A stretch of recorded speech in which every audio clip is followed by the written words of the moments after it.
मेरी शादी हुई तो मेरे शौहर ने मुझे शादी की रात अपने सब घर वालों के बारे में बताया। अपनी माँ के बारे में कहा कि मेरी अम्मा की हमेशा इज्जत करना। लेकिन जब अपने छोटे भाई का जिक्र आया तो मेरा शौहर का मूड अजीब सा हो गया है। बोले कि इसकी उम्र तो 15 साल है, लेकिन इसे बच्चा समझने की गलती कभी ना करना। वो बहुशादी दिमाग का मालिक है। इसका ज़हन किसी मर्द से भी ज्यादा पुख्ता और पक्का है। वो औरत को बेवकूफ बनाना अच्छे से जानता है। शौहर की बात सुनकर हैरत हुई थी कि वो अपने भाई के बारे में ऐसा कैसे कह सकते हैं, जबकि इसकी उम्र भी महज 15 साल ही थी। मैंने जब इसे अगली सुबह देखा तो वो वाकई में बहुत मासूम बच्चा लग रहा था। मैंने इसके सर पर हाथ रखा और इसे कहा, तुम मुझे भाई नहीं बाजी कहना, मैं तुम्हारी बड़ी बहन की तरह हूँ। मैंने अपने शौहर के ज़हन को बहुत ही मनफी जाना था। मैं नहीं चाहती थी कि मेरी सास मुझसे इस बिना पर नफरत करे कि मैं इनके एक बेटे से मोहब्बत करती हूँ और दूसरा छोटा बेटा जो कि मेरी शफकत और मेरे रहम का मुस्तहिक है, मैंने इसे बुरा रवैया अपनाऊं। चुनाचा इसी वजह से मैंने अपनी सास को ये महसूस नहीं होने दिया कि मुझे इनके छोटे बेटे से कोई मसला है। मुझे तो था भी नहीं। मुझे अपना शौहर पहले ही दिन से कुछ शक्की मिजाज का मालूम हुआ था, इसलिए मैंने इन्हें कह दिया कि ऐसी कोई बात नहीं, मैं आपके साथ घर वालों का ख्याल रखूंगी। मेरे शौहर ने मुझे कड़ी नजर से देखा था। अगर कुछ ऊंच नीच हो गई तो मैं तुम्हें माफ नहीं करूंगा। शौहर का रवैया बड़ा अजीब सा था, लेकिन मैंने सोच लिया था कि मैं ससुराल में सबको साथ लेकर चलूंगी। लेकिन अगली सुबह ये एक अजीब वाकया हुआ। मैं अपने कमरे में ही सो रही थी कि मुझे बाहर दरवाजे पर किसी आहट का एहसास हुआ। मेरी आंख एकदम खुल गई थी क्योंकि मेरी नींद हमेशा से कच्ची थी।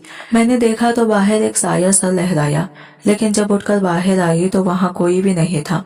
ऐसा लग रहा था जैसे कोई मुझे देख रहा हो या कोई मेरी बात तक में हो। मुझे बुरा लग रहा था। मैंने और कोई बात तो नहीं की। अलबत्ता अपने शौहर से पूछा कि क्या आपका भाई बुरी नीयत का मालिक है, तो मेरे शौहर ने मुझे गुस्से से देखा और बोले, वो ऐसा हरगिज नहीं है। मेरा मतलब बस इतना था कि वो शातिर है, बाकी वो तुम्हें अपनी माँ की जगह समझता है। ऐसा कभी सोचना भी मत कि वो तुम्हारा फायदा उठाने की कोशिश करेगा। मेरा छोटा भाई है, इसके जहन में ऐसा कोई ख्याल नहीं आता। शौहर की बात सुनकर मैं मुतमईन हो गई थी। यह भी यकीन आ गया कि मेरे शौहर ने मुझे बस मेरे देवर से बाज रहने का कहा है, मगर मुझसे बहुत बड़ी गलती हो गई जो मैंने अपने देवर को छोटा बच्चा समझ लिया, जबकि इसकी उम्र 15-16 साल थी। इस दिन मेरे शौहर ने मुझे बताया कि उन्हें कुछ दिनों के लिए शहर से बाहर जाना पड़ेगा। वो किसी काम के सिलसिले में जा रहे थे, इसलिए मैंने एतराज नहीं किया। हालांकि हमारी शादी को अभी बस 2 हफ्ते ही हुए थे, लेकिन इन्हें मीटिंग की वजह से दूसरे शहर जाना पड़ा। मैंने अपने शौहर से कह दिया कि मैं इनका इंतजार करूंगी और इनकी अमानत में खयानत नहीं करूंगी। लेकिन इनके जाने के बाद एक अजीब वाकया हुआ। शाम को 5 बजे मेरे शौहर घर से चले गए थे। मैं रात के 12 बजे तक जागती रही थी। मुझे नींद नहीं आ रही थी। ये रात के तकरीबन 1 बजे का वक्त होगा जब मुझे लगा मेरे कमरे में मेरे अलावा भी कोई मौजूद है।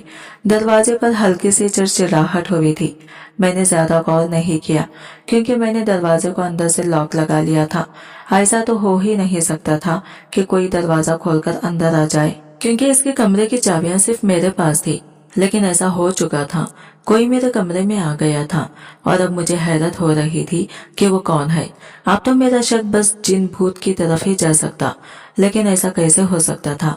मैं जल्द से हड़बड़ाकर उठ बैठी थी। तभी मुझे किसी की चलने की आवाज कमरे में महसूस हुई। मेरा तो मारे डर के दिल बैठ रहा था। मैं वहीं पर साकित होकर बैठी रही। फिर तकरीबन 2 ही मिनट गुजरे थे कि मलकी से टॉर्च की रोशनी मुझे दिखाई दी। कोई मेरे कमरे में कुछ ढूंढ रहा था।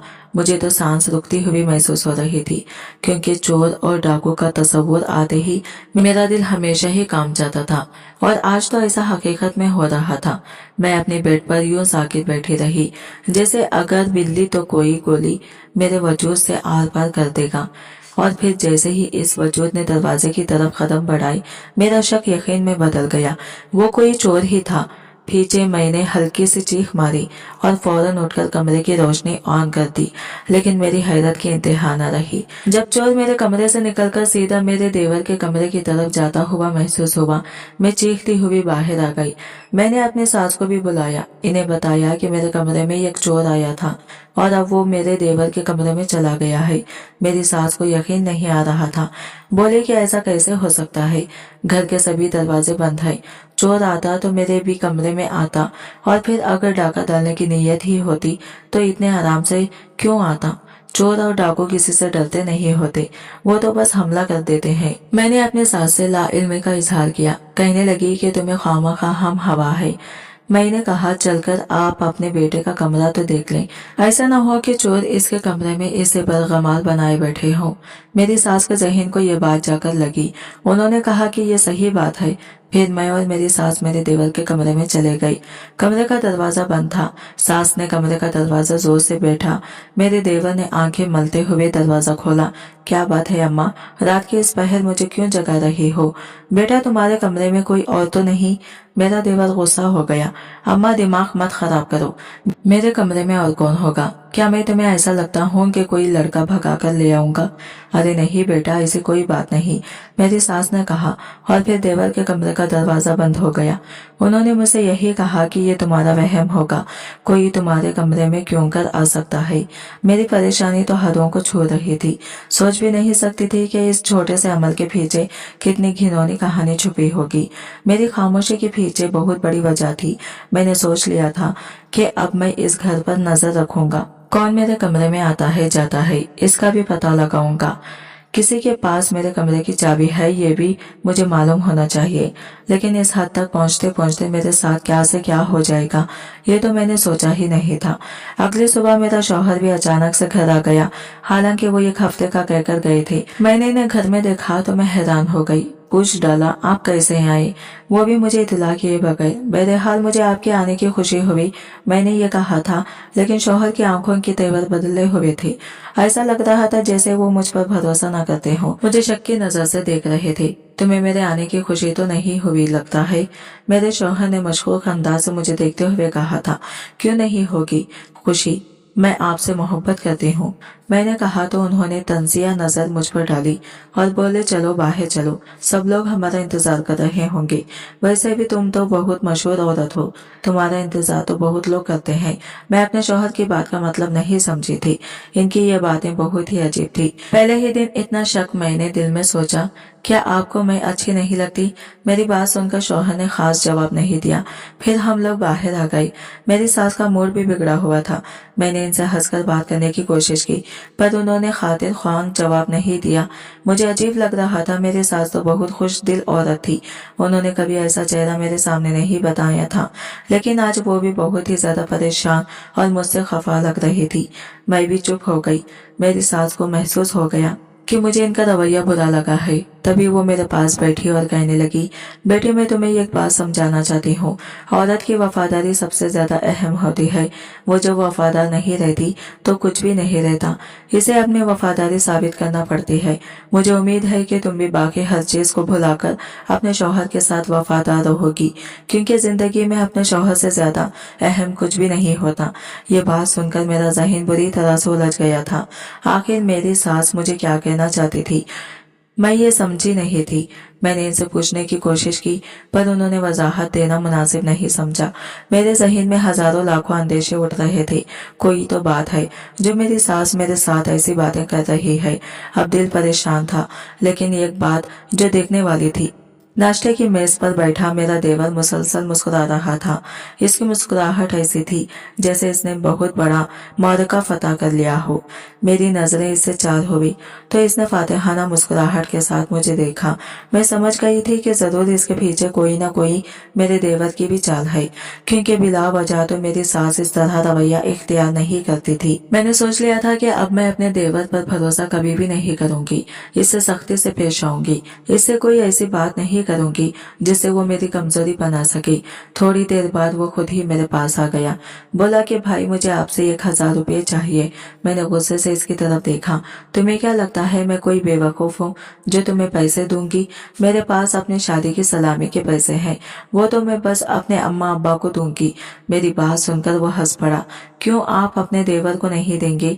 मैं आपका भाई हूँ, मुहाफिज हूँ। लेकिन मैं तो खतरनाक भी हो सकता हूँ। क्या कहा तुमने? खतरनाक हो सकते हो? वो क्यों? मैंने हैरत से पूछा। मैं इसकी बातों में उलझना नहीं चाहती थी, लेकिन वो मुझे उलझा रहा था। भाई देखे ना, अगर मैं खुश नहीं हूँ तो अम्मा और भाई भी खुश नहीं होंगे। कोई भी आपसे ठीक से बात नहीं करेगा। लेकिन यकीन माने, अगर आप मुझे 1,000 रुपये दे देंगी तो भैया और अम्मी दोनों ही आपसे खुश हो जाएंगे। वो आपसे अच्छी अच्छी बातें करेंगे। आप देख लेना, मैं हूँ ही इनका लाडीला। मैं जो कहता हूँ वो मान लेते हैं। अच्छा ठीक है, मैं तुम्हें 1,000 तो दे दूंगी, लेकिन इस बात की क्या गारंटी है कि वो हमेशा मेरे साथ अच्छे रहेंगे? लेकिन इस फैसले की फीस लगेगी। मेरे देवर ने शातिराना अंदाज में कहा, आप हर हफ्ते मुझे 1,000 रुपये दे दिया करना। अम्मा और भाई को हैंडल करना मेरे काम है। अच्छा, वो किस खुशी में? मैंने दिल में सोचा, लेकिन बेजाहिर इसे वादा कर लिया कि मैं ऐसा ही करूंगी। हर हफ्ते इसे 1,000 रुपये दिया करूंगी। फिर रफ्ता रफ्ता चीजें बदलने लगी थी। मुझे दिल में बहुत गुस्सा भी था। मैं कभी भी किसी को इस तरह डर के मारे पैसे नहीं देती थी, लेकिन कुछ ना कुछ गलत था जो मेरे साथ होने जा रहा था। इस बात का एहसास होते ही मैंने अपने देवर की बात पर एतराज करने के बजाय इसे पैसे देना शुरू कर दिए थे। अब घर में सबका मिजाज बहुत अच्छा था। सारे ही मुझसे खुश थे। मेरी सास ने भी कोई एतराज नहीं किया। शौहर ने भी शक करना बंद कर दिया, लेकिन दिल में एक अजीब सा खौफ था। फिर एक रात मेरे कमरे में मेरा देवर आ गया। कहने लगा, भाई मुझे कुछ ज्यादा पैसों की जरूरत है। मैंने कहा, मैं तुम्हें 1,000 रुपये ही दे सकती हूँ, इससे ऊपर मेरे पास भी नहीं। आपके पास बहुत पैसे हैं। भाभी, मैं अच्छी तरह जानता हूँ। इसने बड़ी ठट्ठाई से जवाब दिया तो मैं हैरान रह गई। बस आप मुझे 5,000 रुपये दे दें। आखिरी बार, बाकी पूरे महीने की खस्ते माफ हैं। मुझे इस वक्त वो पख्ताखोर लग रहा था। ऐसे मत कहो, खस्ते माफ करने वाले तुम होते कौन हो? मैंने तुम्हारा क्या बिगाड़ा है जो तुम मुझे धमकी दे रहे हो? मैं गुस्से में उठ खड़ी हुई। आपसे पैसे ही तो मांग रहा हूँ। पैसों के बदले मैं अपनी खिदमत सर अंजाम दूंगा। आपको मंजूर है तो ठीक है, वरना अगर आप मुझसे दुश्मनी करना चाहती हैं तो आपकी मर्जी। मैं ज्यादा रोकूंगा नहीं। हर इंसान की अपनी खबर होती है। मैं इसकी बातें सुनकर हैरान हो गई थी। तुम हो कितने से? कितनी बड़ी बड़ी बातें कर रहे हो? मैंने कहा तो वो मक्कारी और अय्यारी के साथ मुस्कुरा पड़ा और बोला, देखिए भाभी, मैं ज्यादा बातें करने का ख्याल नहीं हूँ। मैं अमल करता हूँ, और मेरा अमल आपके लिए खतरनाक भी हो सकता है, क्योंकि तुम कोई जादूगर हो।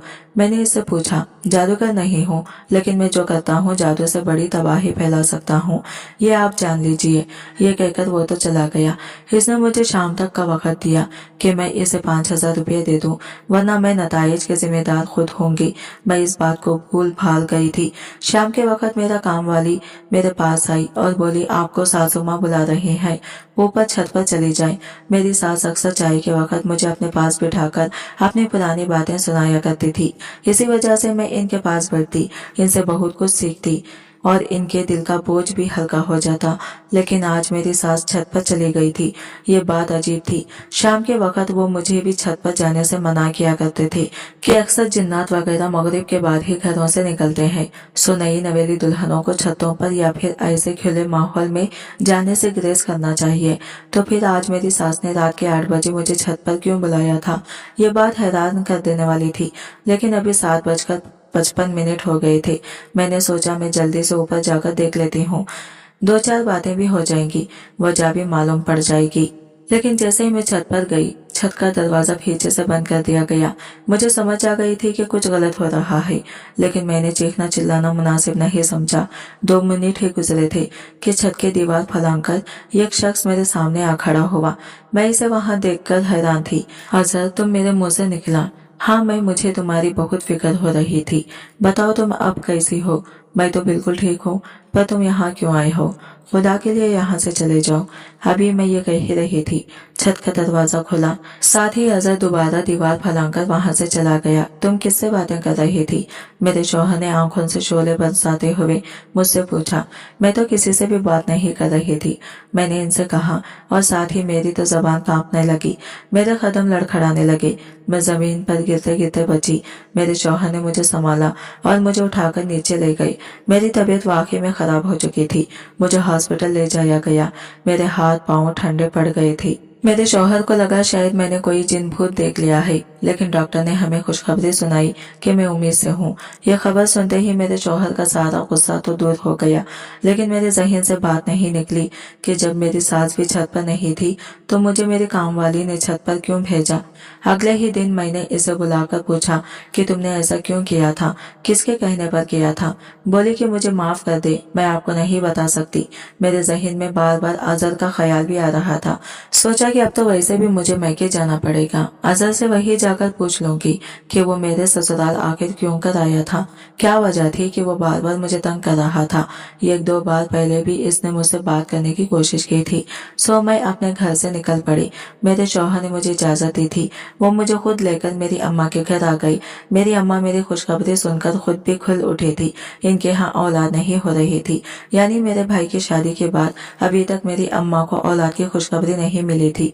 तभी मेरी खुशखबरी इन्हें निहाल कर दिया था। मैंने इन्हें यह खबर सुनाई तो कहने लगी, बेटी तुम्हारी पहली औलाद है। मैं चाहती हूँ कि तुम अपने ससुराल वालों पर बोझ न बनो, बल्कि मेरे पास आकर रहो। मैं तुम्हारी औलाद का ख्याल भी रखूंगी, और वैसे भी लड़की इन दिनों अपनी माँ के पास ही रहे तो अच्छा है। ये बात सुनकर दिल में खुश हो गई थी, पर अपने शौहर के सामने मैं और कोई बात नहीं करना चाहती थी। इनके जाने के बाद मैंने अम्मी से कहा कि मैं चचा के घर जाकर इनके बच्चों से मिलाती हूँ। दरअसल मैं अजहर से भी मुलाकात करना चाहती थी, जो इस रोज अचानक मेरे ससुराल आ पहुंचा था। अजहर के साथ मेरी मंगनी हुई थी, लेकिन फिर वो मंगनी टूट गई थी।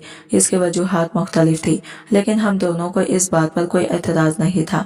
अब तो अब्बा और चिचा की सुलह हो चुकी थी।